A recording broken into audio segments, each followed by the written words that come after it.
Buyur.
Buyur Elcan.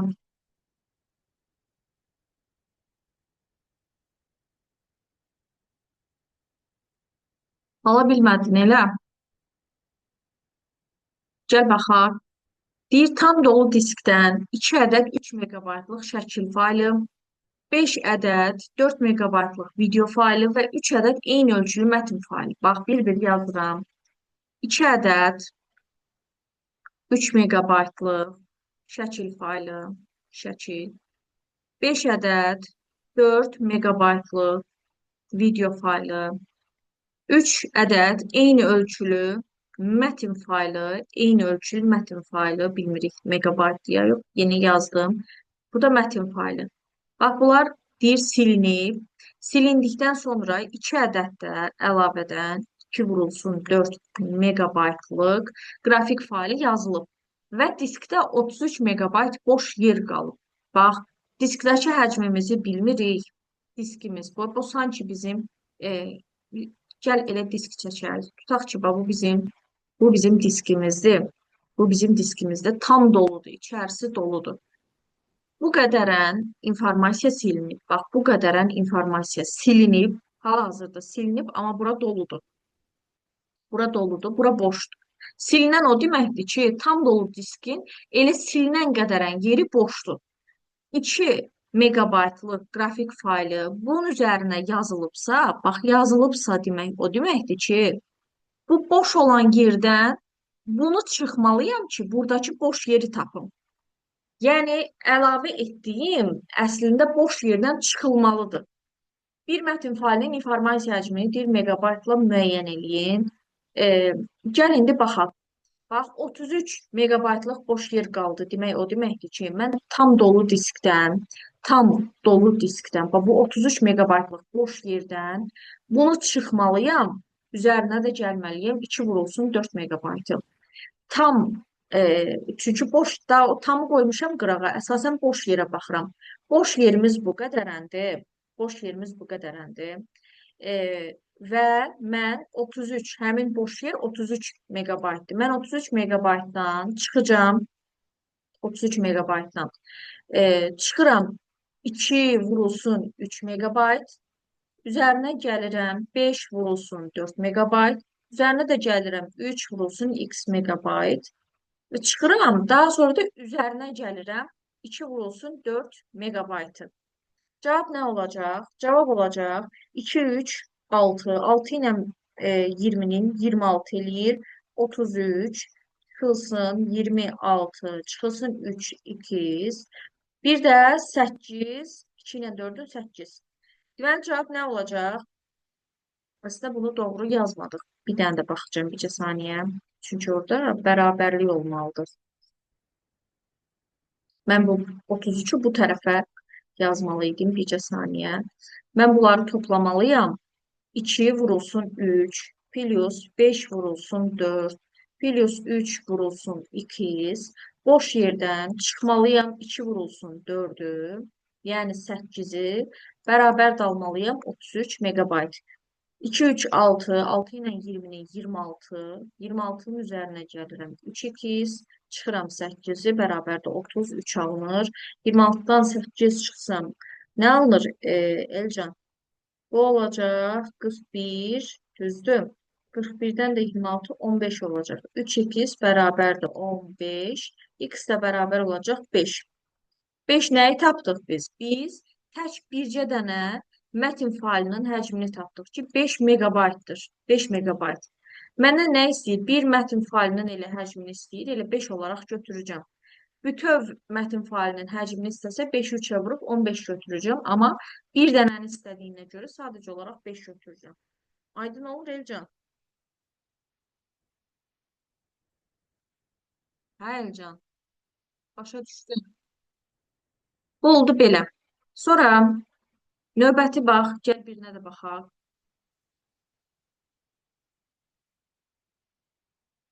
Deməli, bu oldu belə. Növbəti sualda deyir ki, ifadənin nəticəsini kilobayt ilə müəyyən eləyin.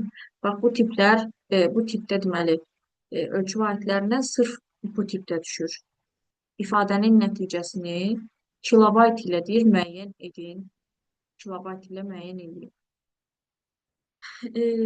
10 megabayt, 10 megabayt. Elə olduğu kimi hələ ki yazım dursun. Üzərinə gəlirəm. 8192 baytı. Hə, cavabı kilobaytdan istəyir deyə, gəl biz də bunu kilobayta çevirib yazaq. Megabaytı kilobayta çevirəndə, böyük ölçü vahidindən kiçik ölçü vahidinə çevirəndə vururuq. Yəni onu vuracam megabaytla kilobayt arasındakı 1024-ə. Onu vururam 1024-ə. 1024-ə alınacaq 10240 kilobayt. Üzərinə gəlirəm 8 kilobaytı, 8192-ni çevirəndə kilobayta 1024-ə bölərik, alınacaq 203, o da 8 kilobayt eləyir. Üzərinə 3 kilobaytı gələrəm. Bir də 222 bayt. 222 baytın özü, 222 baytın özünü kilobayta çevirəndə yenə 210-a bölərəm, 212 alınır. O da 212-nin də alınır 4096 kilobayt. Bunları cəmləyirik, hamısı kilobaytdır.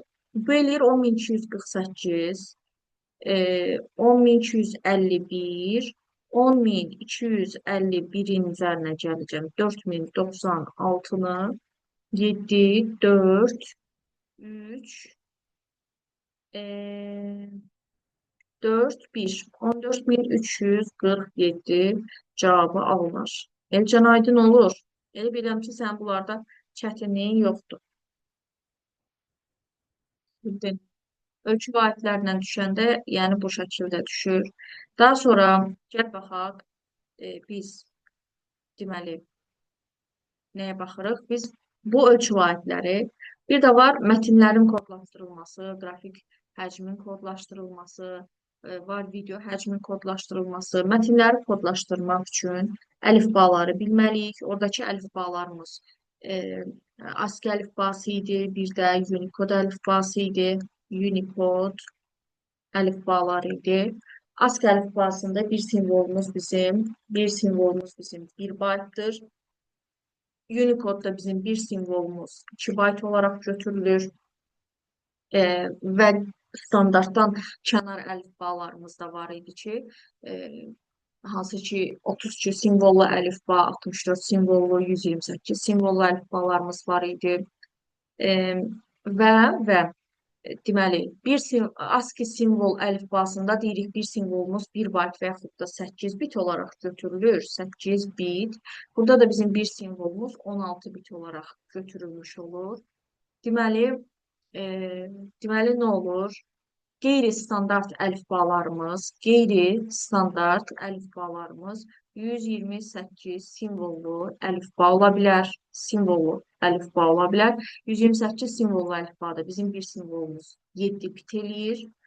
64 simvollu əlifbada bizim bir simvolumuz 6 bit etmiş olur. 1024 simvollu əlifbada bizim bir simvolumuz 10 bit etmiş olur və bəzən olur ki, verilmiş əlifba 2-nin qüvvətinə gələ biləsə ədəd olmur. Onu da təbii ki, 2-nin qüvvətlərinin arasına salırıq. Məsələn, deyirik ki, 85 simvollu əlifbada bizim bir simvolumuz nə qədər yer tutur? 85 2 üstü 6 ilə 2 üstü 7-nin arasında yerləşdiyinə görə biz onu 7 bit, bir simvolun həcmini 7 bit olaraq götürmüş oluruq. Bu olur bizim ASCII ilə Unicode-larımız. Mətnləri kodlaşdırmaq üçün isə, bir mətni kodlaşdırmaq üçün həmin məsələdə əgər səhifə verilibsə, daha sonra sətir verilibsə, daha sonra simvol sayı verilibsə və əlifba sayı verilibsə, bu şəkildə əlifba sayları verilibsə, biz oradakı bir simvolun həcmini gətirib məsələyə yazırıq və mətnin həcmini bu şəkildə tapmış oluruq. Bərabərliyin sol tərəfi bitlə ifadə olunubsa, sağ da mütləq şəkildə bitlə ifadə olunmalıdır. Bu olur bizim mətnlərimiz.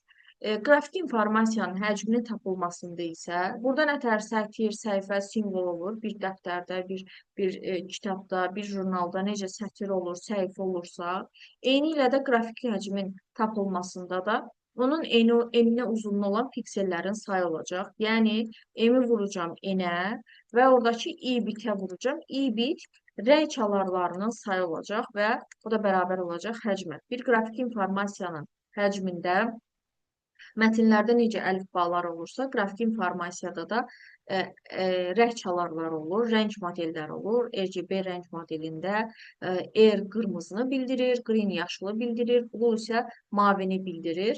Hərəsinin 256 rəng tonu var. 256 rəng tonunda tək bir qırmızının bir rəngi 8 bit yer tutur. Tək yaşılın bir rəngi 8 bit, tək göyün bir rəngi 8 bit informasiya ötürmüş olur. Ümumi olaraq deyirik ki, 256 rəng burada, 256 rəng burada, 256 rəng burada. O da birləşir 224 sayda ümumi olaraq rəng var. Bir nöqtəyə düşən rəngin yaddaşı isə olacaq 24 bit. Məsələyə, yəni RGB rəng modelini versə, gətirib məsələyə 24-ü qoyacaq. Sonra var bizim CMYK rəng modelimiz, siyan rəngi, magenta rəngi, yellow və qara rənglərimizdir. Bunların da hər biri 256 dənə rəng var hər birinin içərisində. Bir rəngi də 8 bit yer tutur. 2 üstü 32 sayda ümumi olaraq rəng var. Bir nöqtəyə düşən rəng 32 bit etmiş olur. CMYK rəng modelini versə, məsələyə gətirib 32 biti yazmış olarıq. Sonra var white color rəngimiz. Burada Bir nöqtəyə düşən rəngin yaddaşı 16 bittir. Ümumi olaraq 2 üstü 16 sayda rəng var. Məsələyə gətirib 16 biti qoyacağım. Daha sonra var bizim monoxromumuz, monoxrom rəng modelimiz. 2 üstü 1 sayda rəng var. Yəni 2 dənə rəng var. Ağ və qara. Bir nöqtəyə düşən rəng sayımız isə olacaq 1 bit. Məsələyə gətirib 1 biti qoyacağım. Təhlükəsiz palitrada, təhlükəsiz palitrada 2 üstü 8 sayda rəng var. Bir nöqtəyə düşən rəngin yaddaşı 8 bit olacaq. Və də var bizim true color'umuz. True color'umuz var. True color'da da 2 üstü 24 sayda rəng var. Yenə məsələyə gətirib 24 biti yazmış olarıq.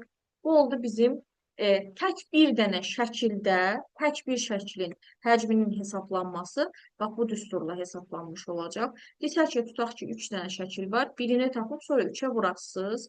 Bu da olacaq 3 dənə şəklin həcmi. Bu olur belə. İndi gəl bax buradakı məsələyə baxaq.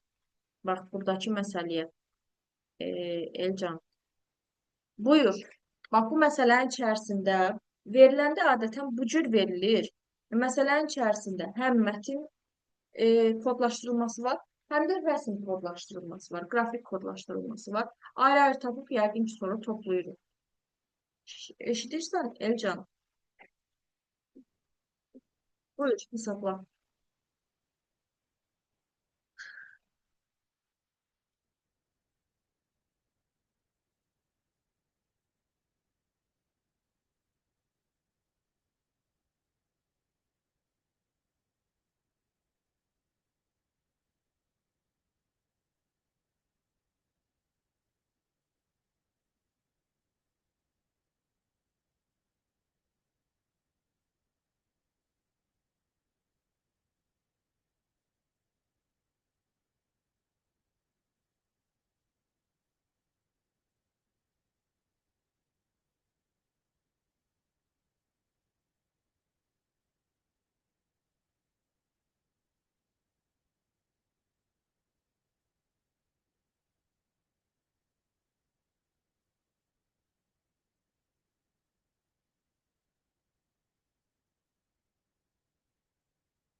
C variantı olur.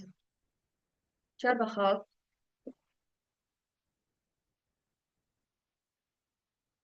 Unicode-da yığılmış 17 səhifəlik mətn sənədin cüt səhifələridir.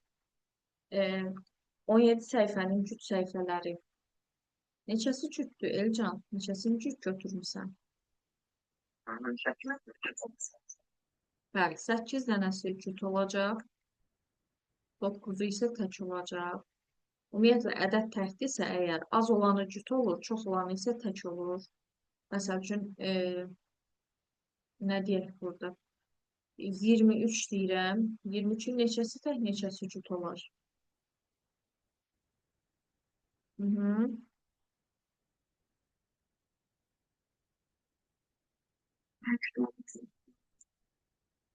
Bir dənə cüt, 12 dənə tək olacaq. Çünki axırıncı sonuncada tək. Bəli. Azı cüt olacaq, çoxu isə tək olmuş olar. Nə olur belə? Deməli, bir saniyə. Döndür,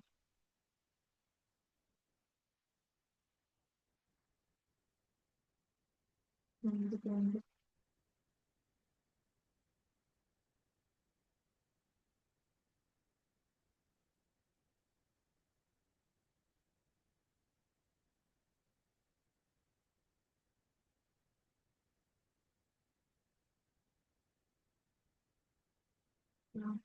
Döndür, döndür, döndür.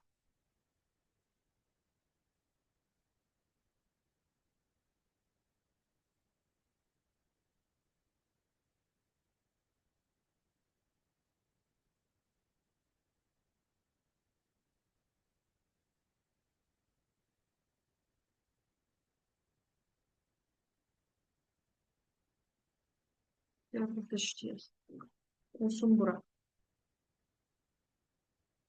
Deməli, 17 səhifəlik mətn sənədinin e, neçəsi dedin? 8-i tək, 9-u cüt. 8-i cüt, 9-u isə tək olmuş olar. Bəli. İndi mənə nə deyir? Deyir cüt səhifələr. Yəni cüt səhifələr nə qədərdir? 8 dənə. 8 cüt səhifədə 1024 vurulsun 256 ölçülü ağ-qara təsvir dediyinə görə bir bit götürəcəm. Təsvirlərdən deyir təşkil olunur. Sonra nə deyir? Sənədin tək səhifələr. Tək səhifələr nə qədərdir? Bax, bu qrafik informasiyamdır. Bu isə mətn informasiyam. 9 səhifə 64 sətirdən ibarətdir. Hər sətirdə 128 simvol var və Unicode-da kodlaşdırılıb. Ona görə 2 bayt yazacağım bura və yaxud da 16 bit yazaram. Səhifənin, ümumiyyətlə sənədin həcmini istəyir bizdən. Gəl əvvəlcə bunu hesablayaq. 2 üstü 3 vur 2 üstü 10 vur 2 üstü 8 bərabər olacaq 2 üstü 13, 13-dən də 8-in 2 üstü 21 bit alınar. Cavabları kilobaytla istədiyinə görə 2 üstü 13-ə bölərəm. Alınan 2 üstü 8, 256 kilobayt. 256 kilobayt alınar. İndi buna baxıram. 9 vurulsun 2 üstü 6, vur 2 üstü 7, vurulsun 2 bayt. Bir dəfəlik bölürəm 2 üstü 10-a. Baytdan kilobayta çevirmək üçün 2 üstü 10-a bölərəm. Nə alınar? 6, 7, 13, bu da 14. 14 ilə 10 ixtisar gedir. Yuxarıda 204 qalır. Yəni 16. 16-nı da 9-a vursam, 9-a vursam, 6-da 9-un 54, 144. 144 ilə də, indi bunların ikisini toplayıram. 256-nı toplasam, 0, 0, 3, 4 alınmış alınır. Bəli, 400 kilobayt həcm olmuş olar. Elcan, bəs yuxarıdakı məsələdə, bu 13 nömrəli məsələdə nə alarsan? Hı -hı.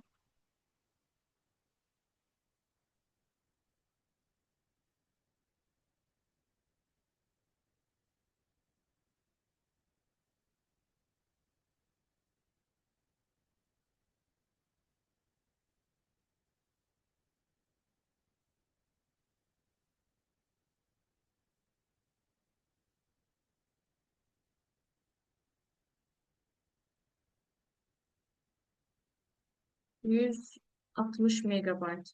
Baxaq gənə nə deyir? Deyir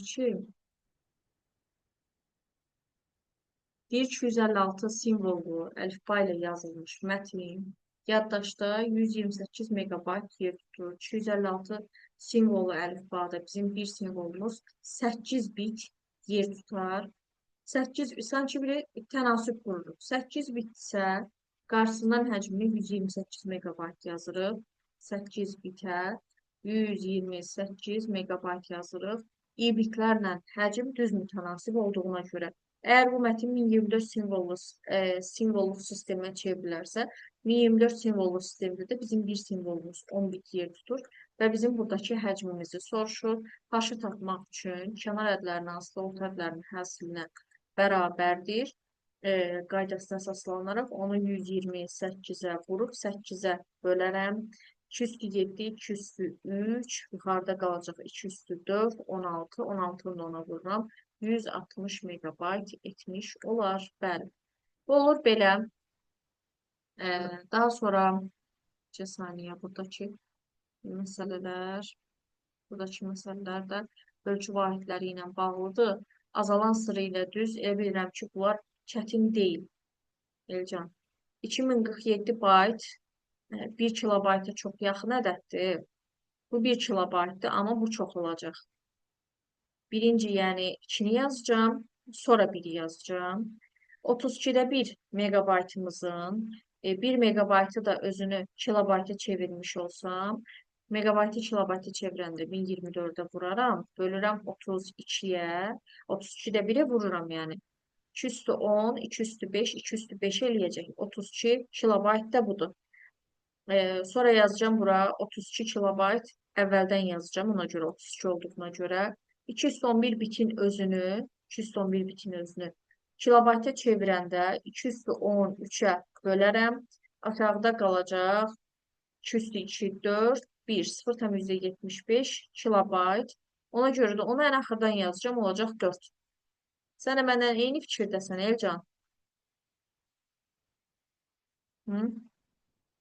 Bəli, bu olar belə.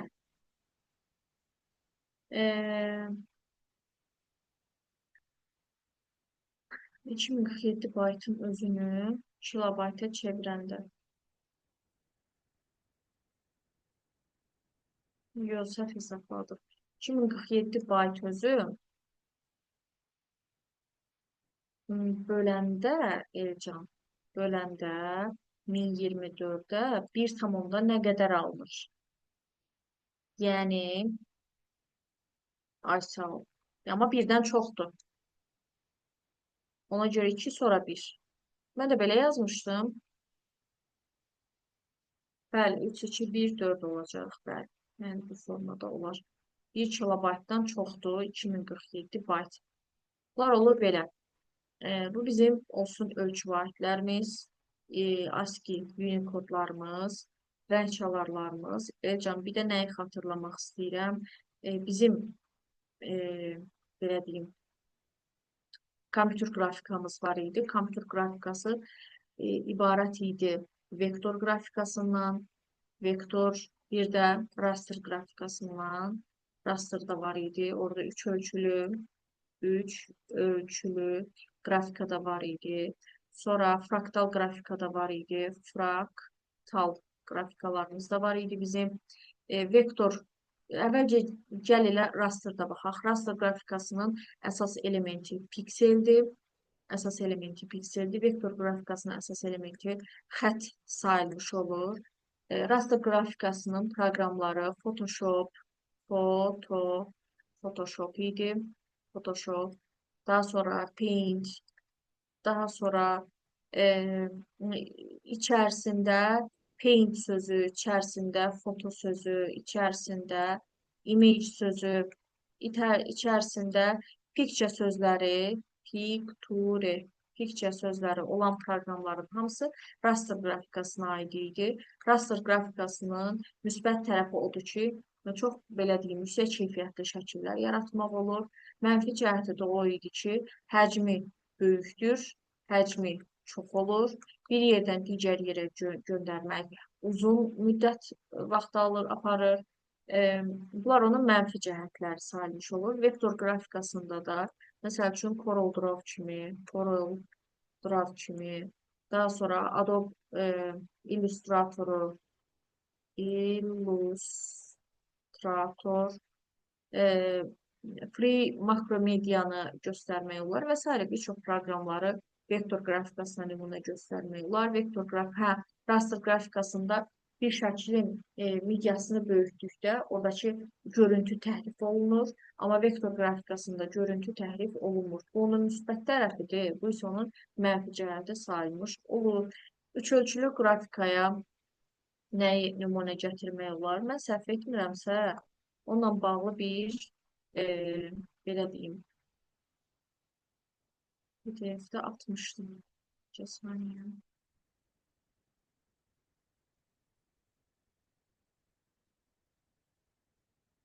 Əvvəldən də elə bir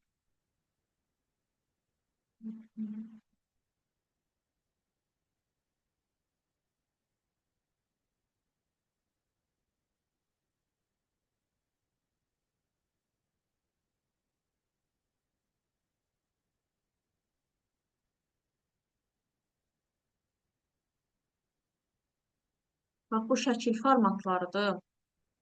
Görüm digəridə varmı?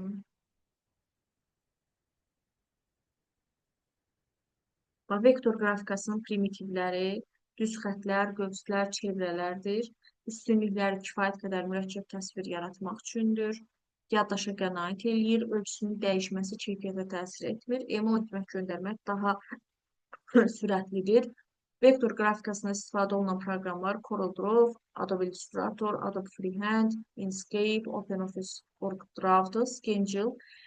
Bunlar vektor qrafikasına aiddir. Fayl formatları da hansılardır? Vektor qrafikasının AI, Adobe Illustrator, sonra bax Windows Meta faylın kilid baş hərfləri.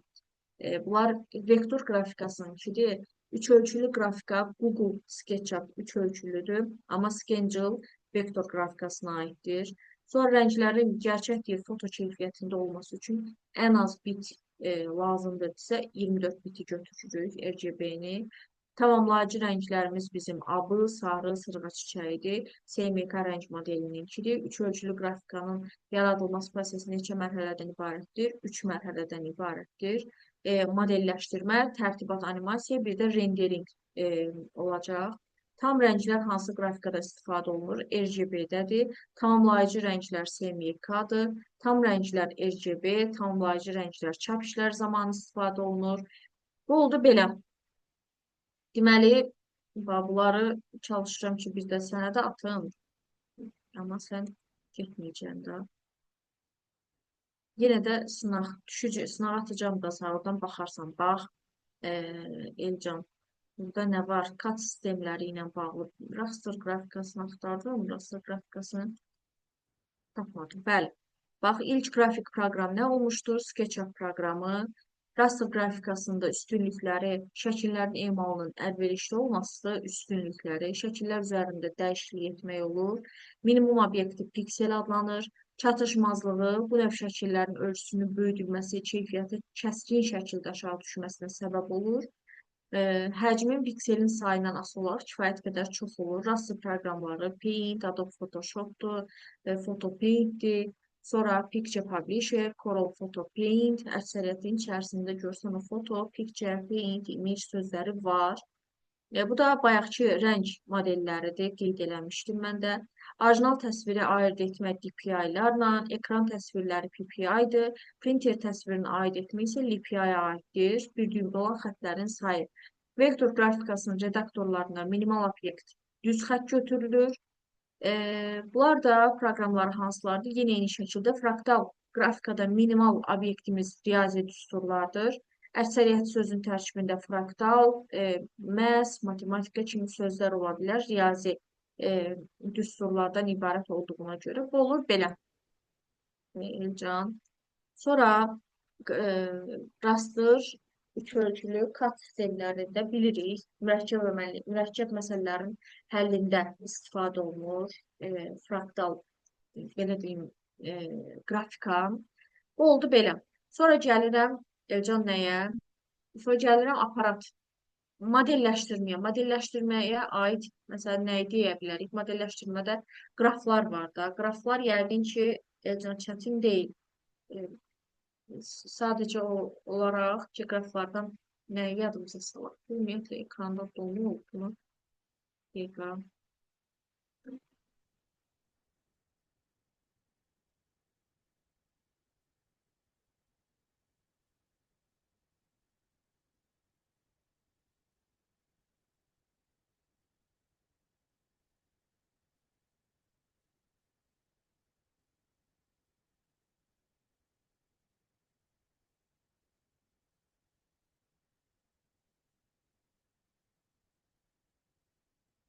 Ver belə. Qoy o getsin.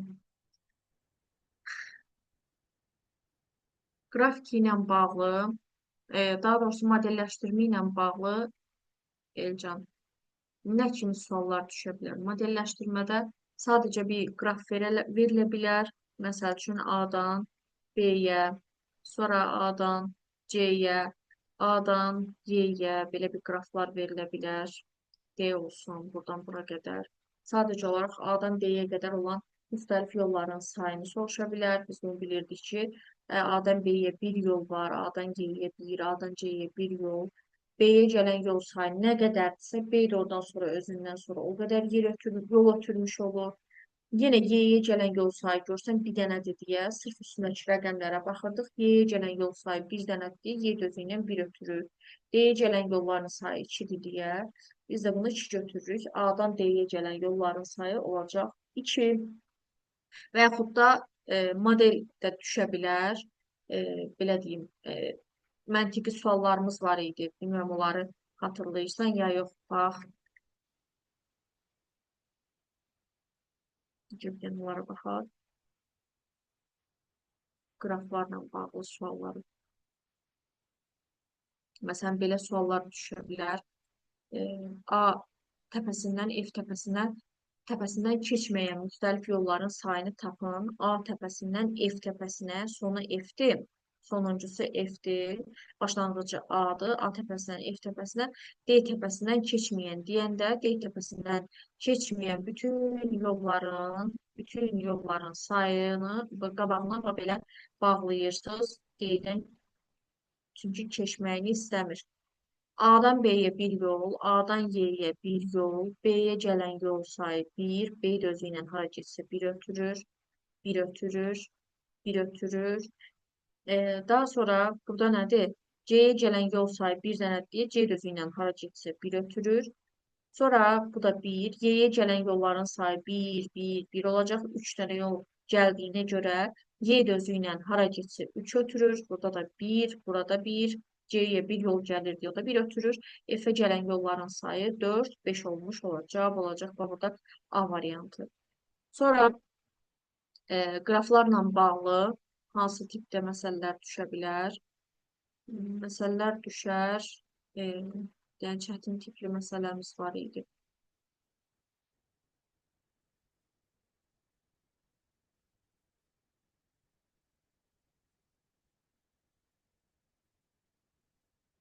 Məsələn belə. Elcan 6 nömrəli məsələ yadına gəlir. Ki, buna da baxaq.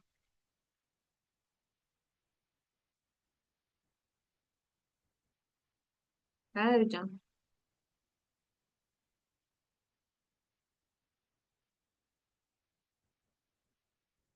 Bax, burada nə deyilir? Deyilir ki, bu təpələrdən ibarət qraf verilib. Qrafın çəki matrisindəki təpələr rəqəmlərlə ifadə olunub. Hansı təpə, hansı rəqəmə aiddir? Məlum deyil. Biz nə yazırdıq? Biz yazırdıq təpələrin əvvəlcə qonşularını ki, qonşulara görə gedək. Təpələrdə duran bu rəqəmləri uyğunlaşdıraq.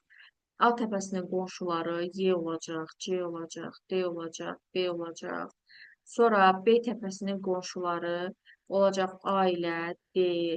C təpəsinin qonşuları F, D, Y, A olacaq.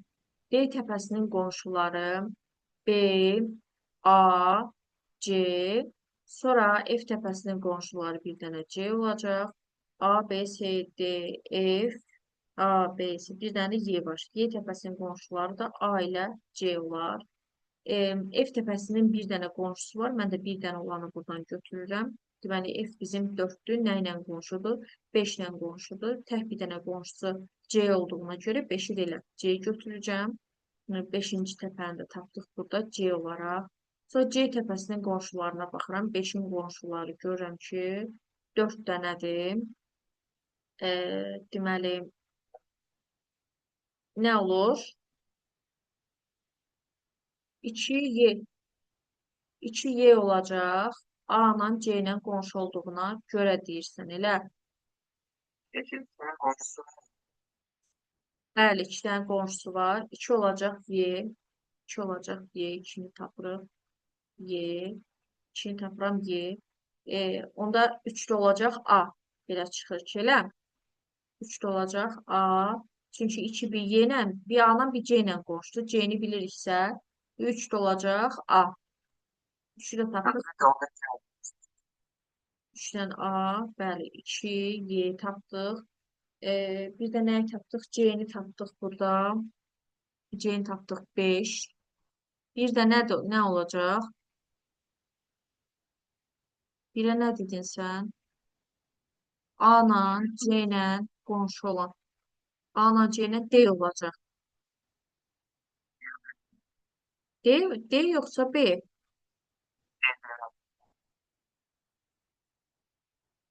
Birə deyirsən B. Birin 3 dənə qonşusu var, Elcan. 6 olacaq B. Bir D olur, bəli. Bir olacaq D. Bir olur D. Qonşuları A, C, onda 6 da olacaq B. 6 olacaq B. Eyni fikirdəsən. Hı? Sonra nə qalır? Tapdıq burada hamısını. D-ni də tapdıq. B-ni də tapdıq. 6. Bir dənə nə qaldı? Bir dənə heç nə qalmadı. Hamısını tapdıq. Məndən nə istəyir? A-dan, yəni 3-dən Y-yi 6, 3-dən 2-yə qədər. Bax, 3-dən 2-yə qədər olan ən qısa yolun uzunluğunu istəyir. A-dan Y-yə. Ən uzun yol 25-dir. Buna baxmayacağım. Buna baxmayacağım. İndi baxaq ki, buradan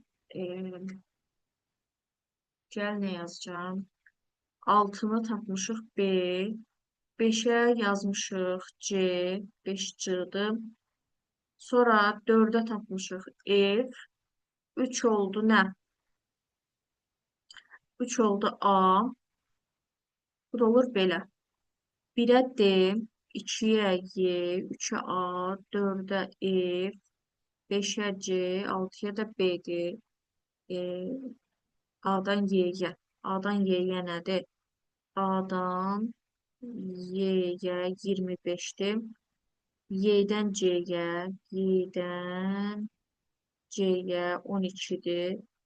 A-dan D-yə, A-dan D-yə 6-dır. A-dan C-yə, A-dan C-yə 15-dir.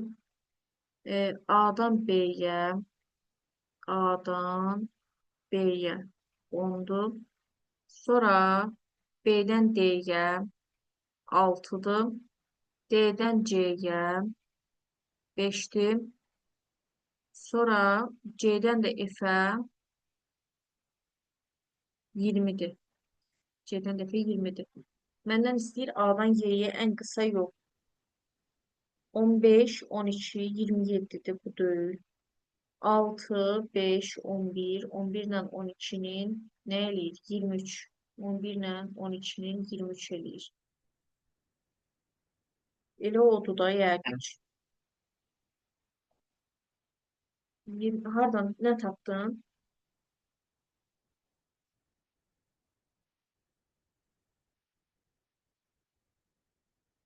3-dən 3 nədir? A-dan nəyə? 3-dən A-dan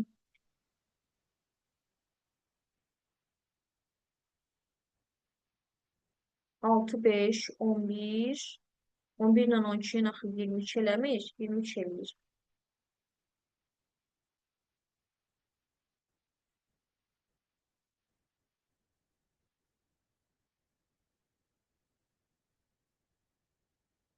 Hə, 20, yox, 20-dən bir dəqiqə. Mən səhv elədim deyirsən. A-dan D-yə, A-dan D-yə 6 göstərir. A-dan D-yə.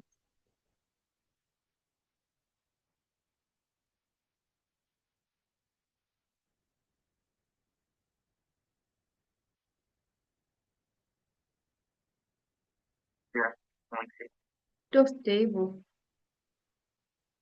Bəli. 6, 4, 10, 12, 22. Bəli, olacaq ki, doğrudur. Yəni bir, bu tipdə suallar düşər modelləşdirmədən. Bir də cədvəl formasına saldığımız suallardan düşə bilər. Yəni e, cədvəl sualları, yəni bu tipdə suallar və ya bu tipdə suallar düşə bilər. Bunlar da o qədərən çətin deyil. Sonra aparat təminatına gəl bir dənə nəzər salaq. E, aparat təminatında nələr var?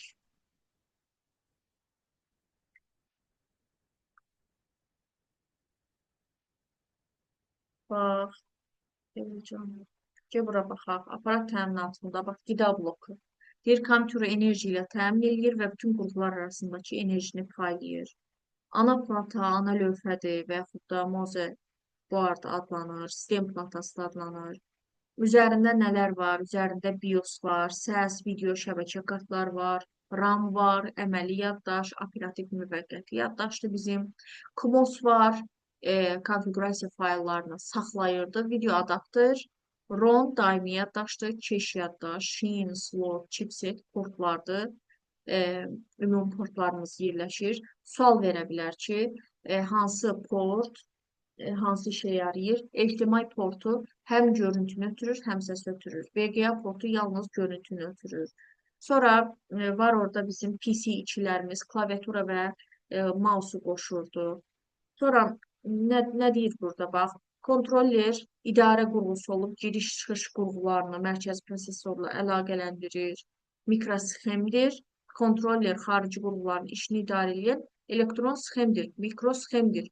Amma giriş-çıxış qurğularını kompüterlə əlaqələndirən proqramdırsa, proqram olaraq götürürük driver. Chipset nədir?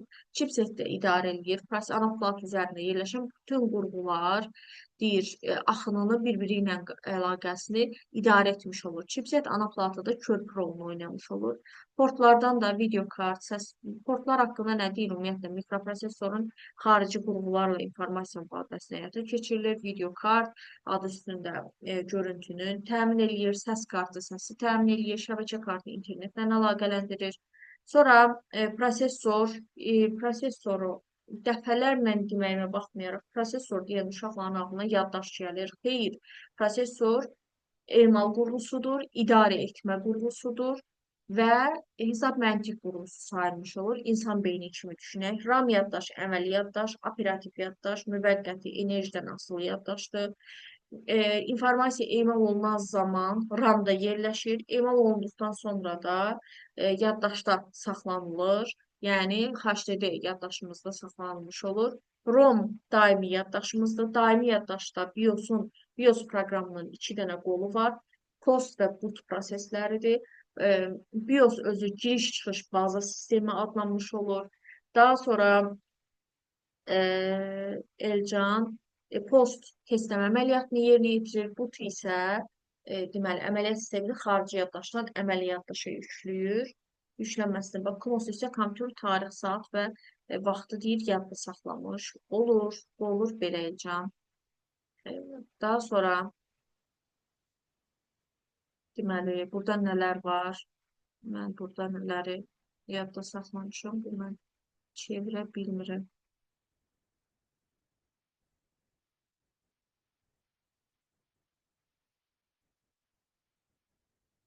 Deməli, İlcan, baxaq, periferiya qurğularımız, yəni köməkçi qurğulardan söhbət gedir. Verilənləri daxil edən qurğular klaviaturadır, Skyner, rəqəmli kameradır, web kamera, mikrofon, qrafiki planşet mikrofondur, 2 dəfə yazılıb, digitizer, yəni qrafiki planşeti nəzərdə tutur. Xaric edənlər plotter, böyük kağızlar çap eləyir. Kolonkalar səs gücləndirici, monitor, proyektor, printerdir. Yadda saxlayan, daşınıla bilən yaddaş qurğularımız CD-R, CD-R1-lərdir. Flash kart, mikrokart, floppy disk, disket, streamerdir. CD-lərin həcmləri 700 megabayt, DVD-lərin həcmləri 4.7 gigabaytdır. Sonra floppy disklər 1,44 megabayt həcmi var. Floppy disk, disket eyni şeydir, yəni bunlar ikisi eynidir. Streamerdə toy kasetləri kimi nəzərdə tutulur. Flash kart tanıdığımız flash kartlardır. Flash yaddaş isə Elcan köhnə telefonlardan o balaca kartları nəzərdə tutur. Hamısı xarici yaddaşdır.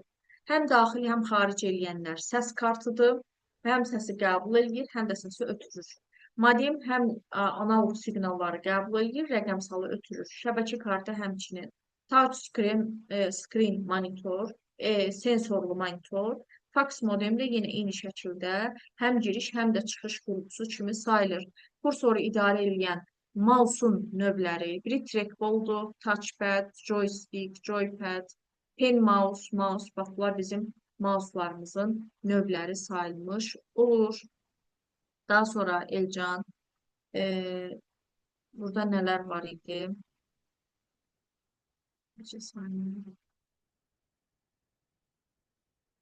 Sonra Elcan, burada bu analogu rəqəmsalı qeyd etmişəm. Bu giriş-çıxış periferiyalardır. Burada nə deyir? Monitorda buraxılmış buraxılış qabiliyyəti, monitorun buraxılış qabiliyyəti, yəni görüntünün keyfiyyəti video kartın tutumundan asılıdır. Video yaddaş, VGA və yaxud da SGA adlanır. Monitorun əsas görüntüləri ekranın diaqonal ölçüsü olmalıdır. Ekranın pikselinin qiyməti, ekranda təsvir olunan piksellərin sayıdır. Bunlar matrisin tipi falan, bunlar keçməmişik biz. Monitorların bir neçə növ var. Elektron şüa borulu, maye kristal, plazma, bir də LED monitorlardır. Printerlər iki yerə ayrılır, zərbli və zərbsiz. Zərblər literli və matrisli olmaqla iki yerə ayrılır. Zərbsizlər şırnaqlı, lazer, termik olmaqla üç yerə ayrılmış olur. Bunlar bizim printerimizin növləridir. Printerlərin əsas xüsusiyyətləri hansılardır? Çap keyfiyyəti, çap sürəti, işləmə qabiliyyəti, rəng imkanları, əməliyyat prinsipi, qiyməti, çap sürəti, yəni məlum məsələdir ki, heç vaxt bir kompüterin keyfiyyəti göstəricisi ola bilməz. Yəni adından göründüyü kimi işləmə qabiliyyəti, rəng imkanları, rəngarəng istifadə olunur printerdə təbii ki. Buna görə ayırmaq çətin olmaz deyə düşünürəm. Bu qurğu iş prinsipinə görə iki hissəyə ayrılır. Printer, görsən burada da yenə zərblilər literli, matrisli, zərbsizlər şırnaqlı, lazer, termik olmaqla üç yerə ayrılır. Əsas xarakteristikaları çap keyfiyyəti, çap sürəti, əməliyyat prinsipi, qiyməti və s. olmaqla ayrılmış olur növlərə. Bunlar da belə Səid, burada da bunları saat atacağım. Burada da bütün qurğuların yaddaş qurğularının ölçülərini də qeyd eləyir. Modem hansı portlar qoşulur? COM və USB ilə. Printer skanner hansı portlar qoşulur? LPT, USB portları ilə. Driver periferiya əməliyyat sistemini əlaqələndirən proqramdır. Kontroller sxemdir. Periferiya ilə mərkəz prosesoru əlaqələndirir. Disket kompüterdə adətən hansı hərfdən işarə olunur? Bunlar ehtiyac deyil. Optik disklərin informasiyası nə ilə oxunur? Lazer başlıqla ana plata vacib qurğuları öz üzərində saxlayan, bir-biri ilə fiziki olaraq əlaqələndirilən bir platadır, lövhədir. Vacib qurğuları öz içərisində saxlayır. Case deyəndə söhbət sistem blokunun o qutusundan gedir. Case elə qab mənasını verir. İlk fərdi kompüter hansı şirkət yaratdı? Apple şirkəti yaradıb. Bunlar olur belə əzbər mövzulardan. Bax, bunlar. Monitor hansı portla qoşulur? Həm HDMI, həm də VGA portu ilə. Abzasın sonunu bildirən klaviş Enterdir, Enterlə düşürük. Digitizer, qrafiki planşet olub daxil etmə qurğusudur. Skannerin əsas növləri stol üstü əli ilə işləyən. Monitorun növləri, bunu da burada o digərində qeyd etmişdik deyə düşünürəm. Elcan, yəqin ki, yadına düşür. Ha, Elcan? İşitirsən məni? Sonra burada bunlar harda var idi? Raster qrafikasında fayl formatları var idi. TIFF formatı, JPG, GIF, PNG. Bunlar hamısı deməli raster qrafikasında şəkil formatları sayılmış olur. TIFF formatı deməli heç sıxılmadan, heç bir sıxılmadan istifadə olunur. Yüksək keyfiyyətli bir təsvirdir. JPG şəkil formatıdır. 10 dəfələrlə sıxıla bilir. GIF formatını, GIF-ləri biz bilirik, animasiyalarda rəng çalarların dəfələrlə azaldılması imkan verir. PNG formatı hansı işi görür, hiss ediləcək dərəcədə PNG formatı. PNG ümumiyyətlə arxa fonu şəffaf şəkillər kimi götürülür. E, Daha sonra BMP formatı Paint proqramında yaradılan keyfiyyətli təsvir formasıdır. PSD formatı Photoshop'un iki ölçüləri burada qeyd edir, rasterlar falan qeyd edir. Paint, Coral Paint, Adobe Photoshop bayaqdıqlara baxmışdıq, səhv etmirəmsə. E, və s. Sonra deməli, bir də nədən danışmaq istəyirəm? Bir də proqram təminatından. Proqram təminatında da yenə üst tutacağım həmin cədvələ. O cədvəli bayaq səhv etmirəmsə, mən harasa atmışdım ki, uşaqlar baxsın, sabah imtahana girir uşaqlar baxsın.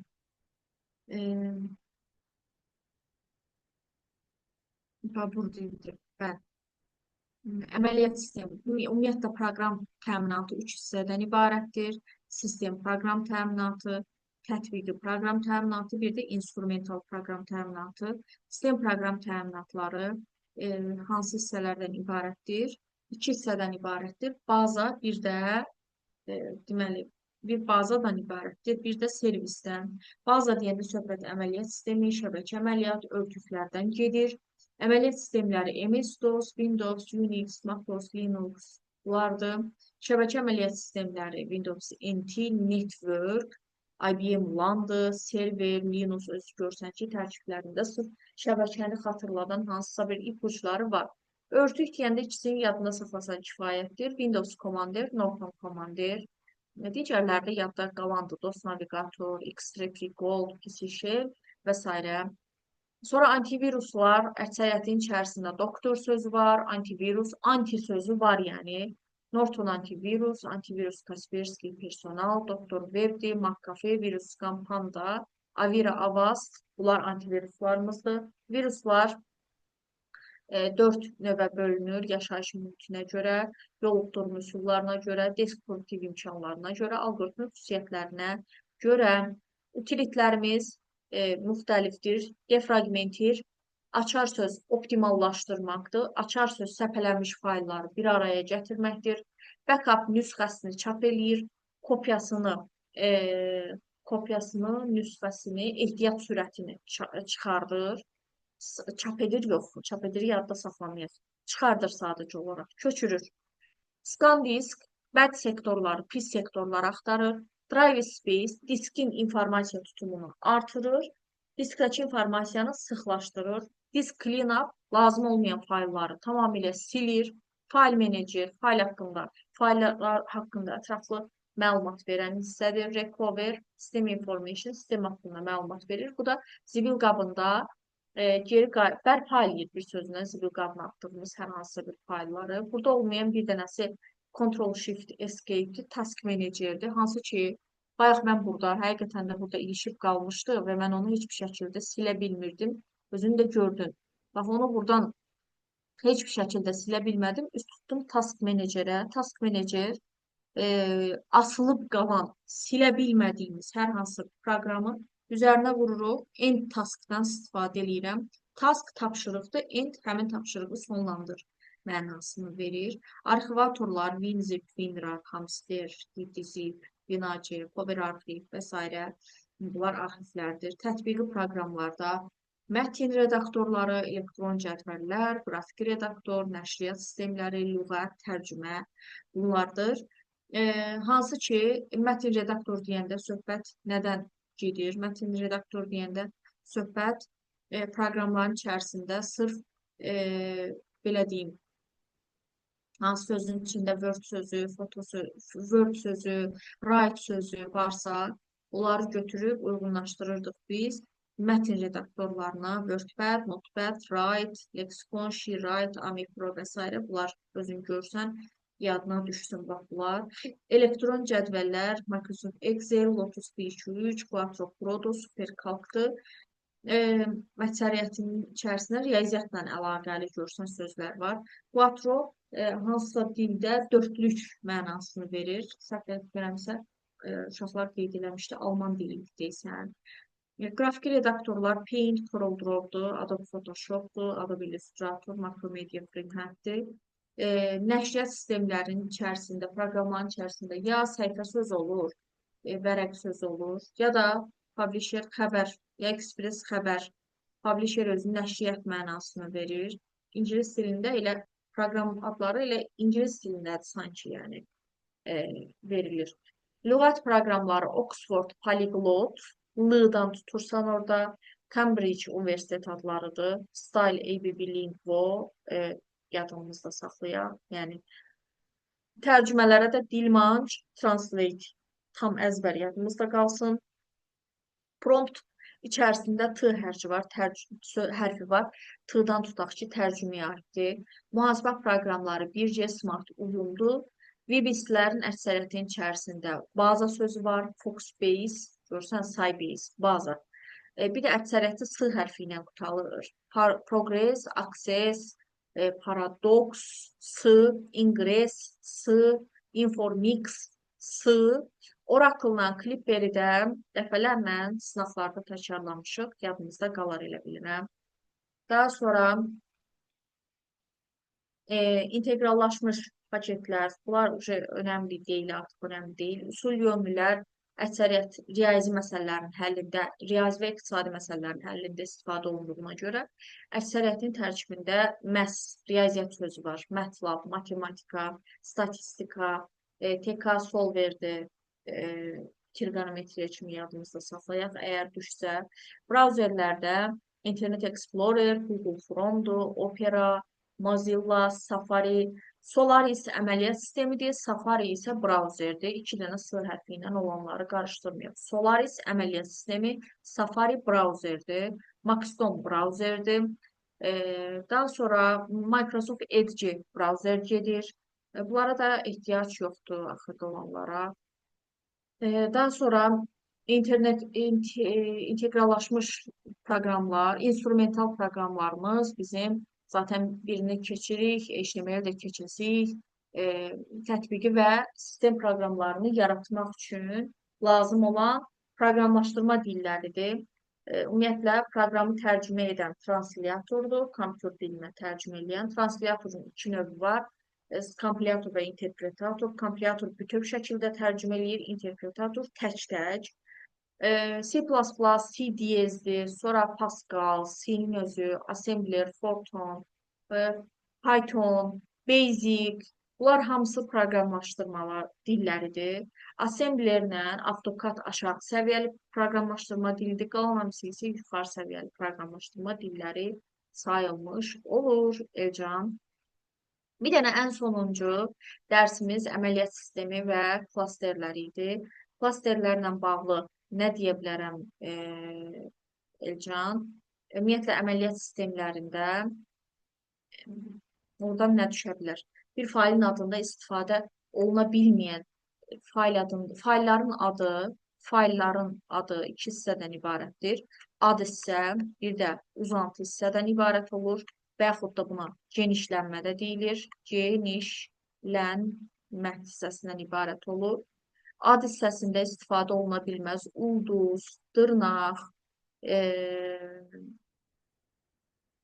kiçikdir, böyükdür işarələri, slashlər, düz xət, sonra 2 nöqtə, 1, 2, 3, 4, 5, 6, 7, 8, bir də sual, bəli. Bax, bu hərflərdən istifadəyə icazə yoxdur. Bir də müəyyən xırda adlar var idi ki, LPT 1-dən, LPT 1-dən 9-a qədər, LPT 3, 5, LPT 8, bu adlara icazə yoxdur. COM 1-dən 9-a qədər icazə yoxdur. John-a icazə yoxdur. Null-a icazə yoxdur. Aux'a icazə yoxdur. PRN-ya icazə yoxdur. Sonra Və bu adlara icazə vermir failin adlarında. Ət simvoluna icazə verir, diyez simvoluna icazə verir. Fayl adlarında yazılsa, yəni heç bir problem yoxdur. Bəzən əti görən uşaqlar qarışdırır bunlarla diyezi görən uşaqlar, amma bu 9 dənə yadımızda və bunları bu qısaldılmış bu xırda hərf birləşmələrini yadımızda saxlasaq kifayətdir.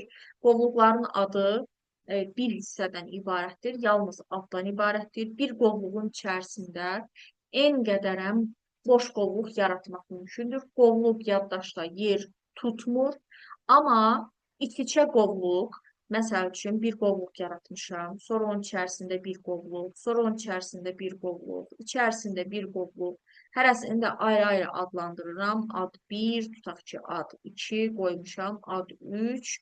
Yəni, bu şəkildə davam etmiş olsa, uzan-uzana gedir. Deyir ki, iç-içə neçə dənə qovluq yaratmaq olar? İç-içə qovluq, bu adlar ardıcıl şəkildə belə yazılır. Ad 1, ad 2, belə açdıqca iç-içə göstərilir və bütöv adlar 255-ə çatanda simvolların sayı. Yəni, oradan o tərəfə artıq növbəti qovluğun içərisində növbəti bir qovluq yaratmaq olmur. Faylların adları da yenə onu da qeyd edeyim ki, fayl adları da özü ad və uzantı hissəsi ikisi bir yerdə 255 simvoldan çox olmamalıdır. Daha sonra fayl və qovluqları qeyd elədik. Sonra faylların belə deyim uzantıları var. Uzantılar orada atdığım son PDF-də baxarsınız orada. Com exe icra olunan fayllardır. Sonra Doge var, Dogikis var. Bax, bunlar bizim TXT var, TXT, RTF var. Bunlar bizim mətin fayllarımıza aiddir. Mətin faylı uzantılarımıza aiddir. PPT, sonra PPT2, bunlar bizim təqdimat fayllarımıza aiddir. XLS, XLS2, Excel elektron cədvəllərə aiddir. Bayaq qeyd elədik qrafik faylların içini, GIF-dir, daha sonra BMP-dir, daha sonra BMP, sonra nə gəlir? Sonra var idi JPG-dir. BMP-ni qeyd elədik, GIF, JPG, TIFF formatıdır. Bax, bunların hamısı demək olar ki, şəkillərə aiddir, PSD-dir, şəkildir, qrafikdir, bunların hamısı. Nə gəlir? FLV-dır, sonra MPG-dir, VOG-dur, bunlar gedir video formatları, sonra WAV, MP3, bunlar gedir MID, sonra MIDI, bax, bunlar bizim audio formatlarımızdır. Bura MP4-də yazacağım. Bunlar bizim video formatlarımızdır. Bu olur belə. Sonra bir diskimiz ümumiyyətlə bizim hansı hissələrdən ibarətdir? Disk cığırlardan ibarətdir.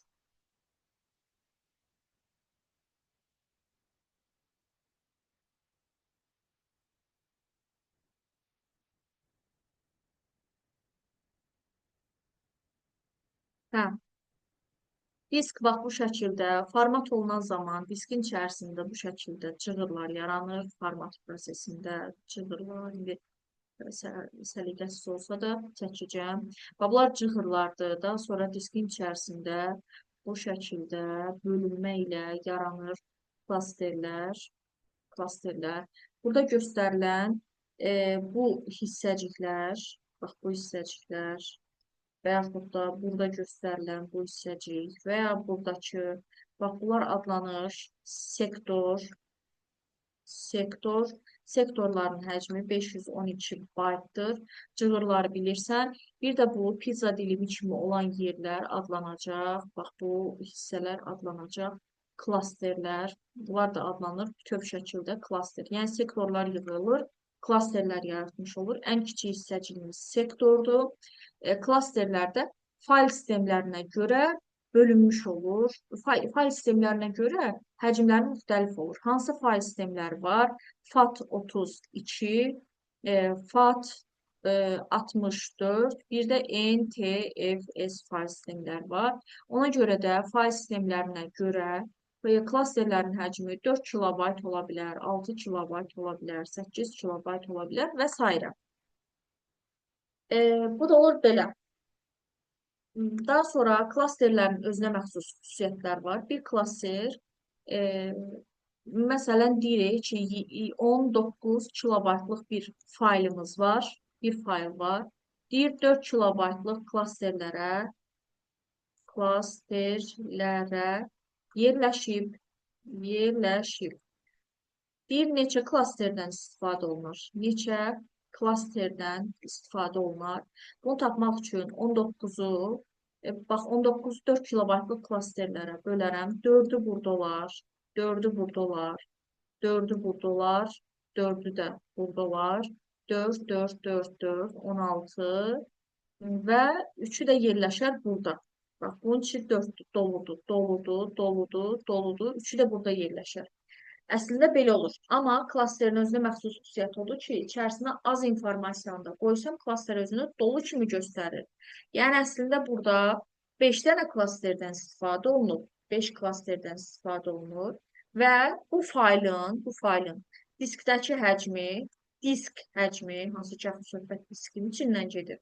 Diskdəki həcmi olacaq 1, 4, 2, 4, 3, 4, 4, 4, 5, 4, yəni 20 kilobayt olar. Faylın öz həcmi 19 kilobaytdır. Faylın diskdəki həcmi isə olacaq 20 kilobayt. Əminəm ki, Elcan, yadına düşdü bu mövzu. Yadına düşdü. Gəl bir dənə sual verəcəm sənə.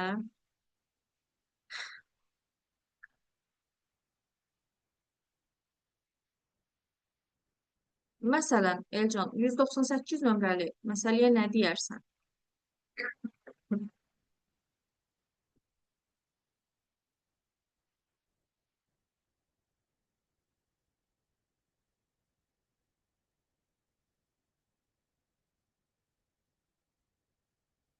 Necə?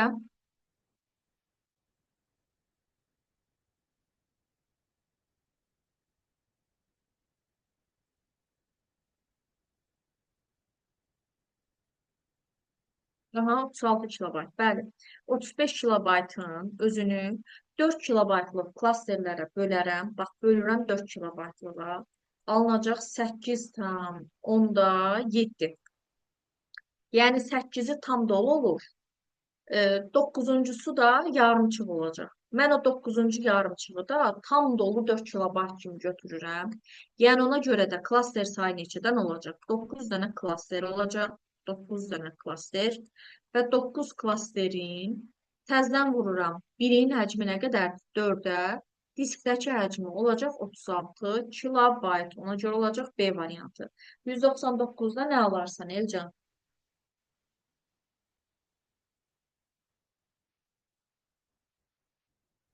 5 aldın, 7 kilobaytlıq səs faylı, bax 7 kilobaytlıq səs faylını diskdəki 3 kilobaytlıq klasterlərə bölsək, 7-ni 3-ə bölürəm.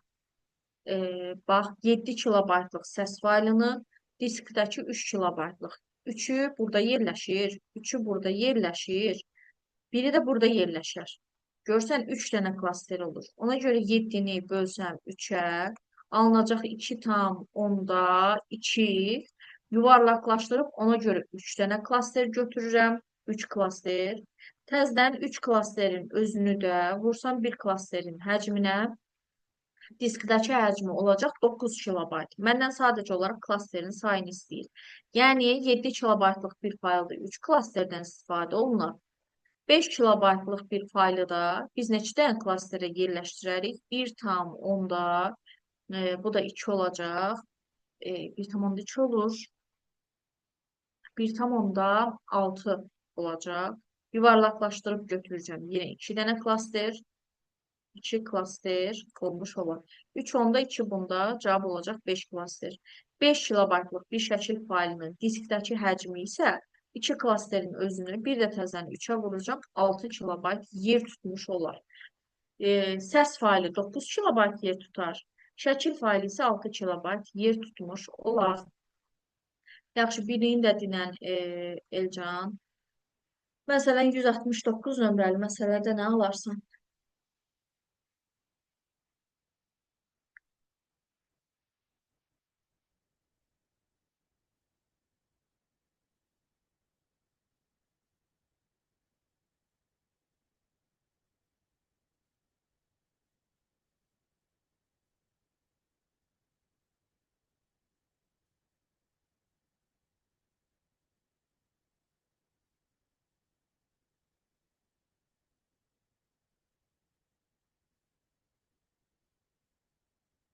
Necə? Bəli, susma halında 4 kilobayt. Bəli, 800-ün özünü 4-ə bölsək, 200 dolu olacaq. 200 dənə klaster dolu olacaq. Yuvarlaq 200 tam onda 2 alınacaq da. Yuvarlaqlaşdırıb götürürəm. Burada 1-dir. Yuvarlaqlaşdırıb götürürəm 201 dənə klaster. 201 dənə klaster olacaq. 201 klaster lazım olacaq. Diskdəki həcmi isə 201-in özünü təzədən vuracağım 4-ə. Alınacaq 804. Yəni həcmi 804 olacaq. Diskdəki həcmi. Amma klasterin sayı olacaq 201 dənə. Bircə dənəni də işləyək. Onunla da yekunlaşaq Elcan.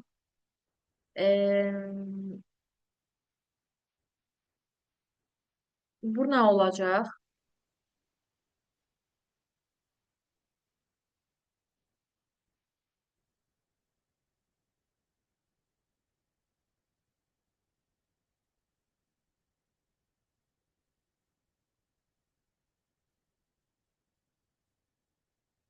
Nə tapdın? 8, bəli. 30 kilobayt bölürəm 4-ə. 7 tam onda 5 alınacaq. Yuvarlaşdırıb 8 götürürəm. 8-də 4-ə vuranda 32 kilobayt diskdəki həcm alınar. Klaster sayı isə olacaq 8. Bəli, Elcan, bu qədər. Elə bilirəm ki, sabahki sınavda bu mövzulardan düşəsidir. Hər birinə aid kifayət qədərində testlər işləmişik. Belə Elcan, sınavı tapsam atacağım sənə. Yaxşımı?